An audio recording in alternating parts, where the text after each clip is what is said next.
The government spent $30 million on special needs grants in the first quarter of this year, almost double what it spent in the same quarter of last year. Now, emergency accommodation, including motels and lodges, makes up $8.8 million of that. And that's effectively a new figure. The use of motels and lodges was a response last year to a housing crisis so severe that families were sleeping in cars. Te Puia and Te Manurewa Marae threw open their doors, and the issue of homelessness was very much centre stage. The government used motels, and as we revealed on Checkpoint, the cost of those motels was sometimes in excess of $1,000 a week for small and very basic accommodation. The government's still using that accommodation, although more permanent solutions are coming. And Associate Social Housing Minister Alfred Ngaro is adamant there's a long-term solution on the way. The government isn't scrambling to keep up, and taxpayer money is being spent appropriately. So can I just really clear, this is not about being caught out. Actually, this is about taking responsibility. The first time any government has both been building social housing and transitional and emergency housing at the same time too. That has never been done before. Special needs grants also cover lots of things. It could be food, it could be power, it could be other issues that also emerge. Special needs grants are not just purely for housing. And now, I can't break down all those figures for you, but I can get them for you, and I'm happy to do that.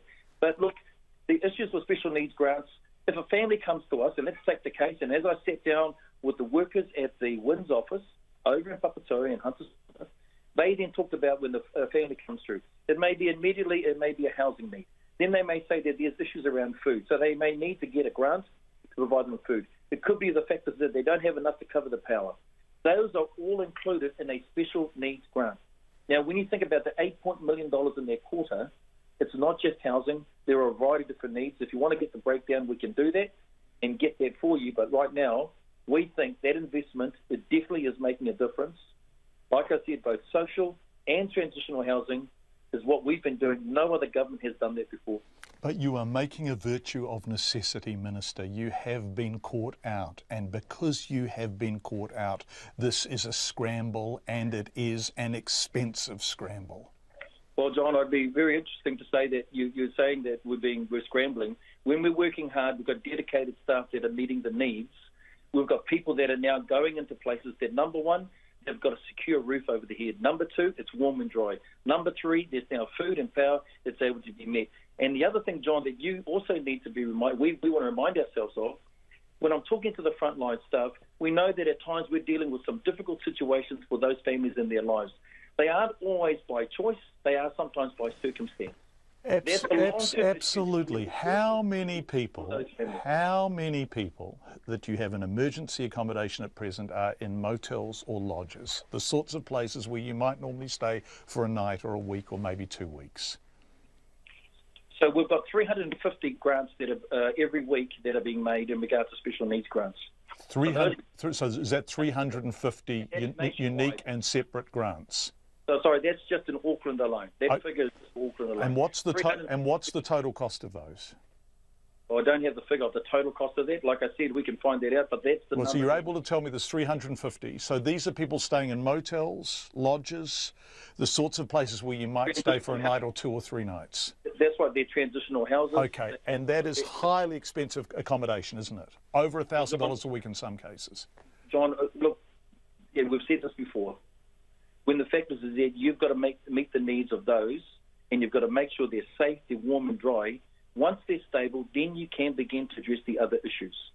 So often when they're in emergency housing, it's because of a circumstance or a situation that's happened. The first thing you want to do is stabilise the situation. Absolutely, and if you didn't stabilise the situation, I would be interviewing you right now and I would be saying there are people sleeping in cars and this is outrageous. And so, Minister, there is a level at which it appears you can't win, but there's a happy medium, isn't there? And that is not paying over $1,000 a week for motel accommodation because you and the government have been caught out by a crisis you didn't appreciate the magnitude of. Oh, well, look, John, those are your words. They're not our words. And look, can I just say that when I've gone around and I'm constantly visiting both the emergency housing providers, we're talking about providers that are on the ground working with our families. We're talking about frontline staff that are there in our WINS office. This is not just about what happens in the Beehive in Wellington. These are the people at the front line working every single day with those that are in need. So the first thing that we're doing as a government is to meet those emergency needs as well. second thing we're doing then is working with them to try and get a long-term plan together. We are confident that we are doing everything we can to be able to do that. John, that is not a scramble story. That is a story that's been around for a very long time. It's an approach that we're taking that we are doing all that we can to make sure that we meet those needs. The investment is right, the approach is right, and we know that those people who we're working with, as I said at the front line, are making sure that we're doing everything possible to be able to meet those demands and needs. Right. Last time you were on, one of the things we discussed was the fact that staying in motels short term is very expensive, and you said you were going to buy motels, and I asked you how many you bought, and there was one. How many has the government bought now? Well, like I said, at the moment, our team has been looking to see whether that's the right approach to take. I can't give you the figure on how many that they've bought right now. So Minister, you can't give me the figure. Is there more than one? Well, at the moment, like I said, at the moment, all I know is that there has been one that has been purchased previously. But look, what we have been doing is engaging with. I've been to some of the motel owners, so I personally have gone out to check to see these motels to know that the places that our families are going to, we want to make sure that they are the appropriate that are there as well.